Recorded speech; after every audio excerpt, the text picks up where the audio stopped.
ജില്ലാ കളക്ടറോ കമ്മീഷണറോ അല്ല തങ്ങളാണ് ജീവനക്കാരുടെ സ്ഥലമാറ്റങ്ങൾ തീരുമാനിക്കുന്നത് എന്ന ഭീഷണിയുമായി NGO അസോസിയേഷൻ നേതാവ് സംസ്ഥാന കമ്മിറ്റി അംഗം PS വിനോദ് കുമാറാണ് വിവാദ പ്രസംഗം നടത്തിയത്. പത്തനംതിട്ട മല്ലപ്പള്ളി താലൂക്ക് ഓഫീസിലെ യോഗത്തിൽ ഇദ്ദേഹം നടത്തിയ പരാമർശങ്ങളുടെ ശബ്ദരേഖ പുറത്തുവന്നു. ജില്ലാ കളക്ടറല്ല, കമ്മീഷണർ ആണെങ്കിൽ പോലും ഇവിടെ അത് നടക്കില്ല, അത് നടത്തി കൊടുക്കില്ല. അത് ആരും അതിന് വെച്ചാൽ വേണമെന്ന് വാങ്ങിയാൽ മതി. അപ്പൊ ജില്ലാ കളക്ടർ ഞങ്ങളോട് ചോദിക്കാൻ NGO അസോസിയേഷനോട് ചോദിക്കാതെ ഈ ഓർഡർ ചുമതലയുണ്ടെങ്കിൽ ക്യാൻസൽ ചെയ്യട്ടെ.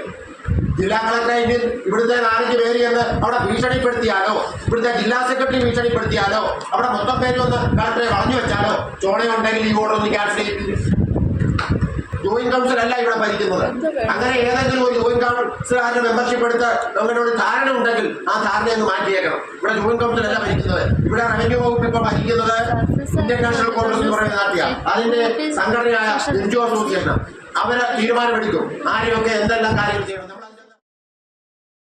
കൂടുതൽ വിവരങ്ങളുമായി കണ്ണൻ ദേവ് ചേരുകയാണ്. കണ്ണൻ, വെല്ലുവിളിക്കുന്ന തരത്തിലുള്ള വിവാദ പരാമർശമാണിപ്പോൾ PS വിനോദ് കുമാർ നടത്തിയിരിക്കുന്നത്. അതായത് അദ്ദേഹം സംസ്ഥാന കമ്മിറ്റി അംഗം കൂടിയാണ്. വിവരങ്ങൾ എന്തൊക്കെയാണ്?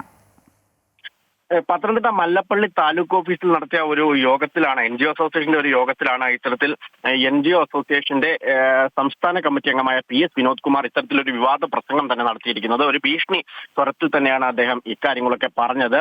കഴിഞ്ഞ 10 വർഷത്തെ പോലെയല്ല തങ്ങൾക്ക് സ്ഥലമാറ്റം ഉൾപ്പെടെ തീരുമാനിക്കുന്നത് NGO അസോസിയേഷനാണ്. അതിൽ കളക്ടർക്കോ കമ്മീഷണർക്കോ യാതൊരു പങ്കുമില്ല. അവരല്ല അത് തീരുമാനിക്കുന്നത്.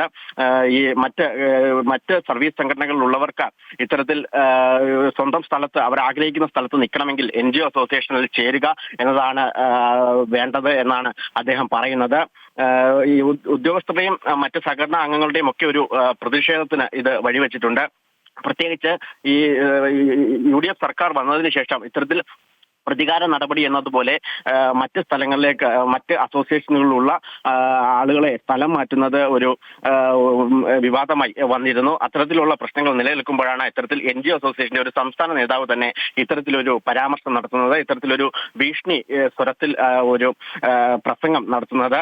ഇത്തരത്തിൽ തങ്ങളുടെ ആളുകൾക്ക് മാത്രമാണ് അവർ വിചാരിക്കുന്ന സ്ഥലത്ത് ജോലി ചെയ്യാൻ കഴിയുള്ളൂ എന്ന തരത്തിലൊക്കെ കാര്യങ്ങൾ പറയുന്നത്. എന്തായാലും ഇതൊരു പ്രതിഷേധത്തിന് കാരണമായിട്ടുണ്ട്.